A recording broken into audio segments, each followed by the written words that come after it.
Parla fan azzurri, benvenuti sul canale Notizie di Napoli. Andiamo alle ultime dall'Azzurra. Ma prima, se siete nuovi qui, già iscrivetevi e attivate le notifiche per non perdervi nessuna novità dal Napoli. Ariedo Braida, dirigente della Cremonese, ha rilasciato alcune dichiarazioni nel corso di Radio Gol, programma in onda sulle frequenze della emittente Kiss Kiss, soffermandosi, tra le altre cose, sul match che vedrà l'11 lombardo affrontare il Napoli di Luciano Spalletti al Diego Armando Maradona.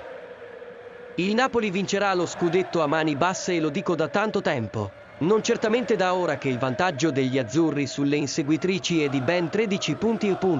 Ariedo Braida ha poi aggiunto nel corso del suo intervento in radio: Osimhen e Kvaratskhelia sono due fenomeni, tra i calciatori più forti e decisivi di Europa. Spero che però la mia Cremonese possa regalare una vittoria ai nostri tifosi. Prima o poi anche in campionato ne vinceremo una, con i partenopei non abbiamo mai vinto. La cabala è dalla nostra parte.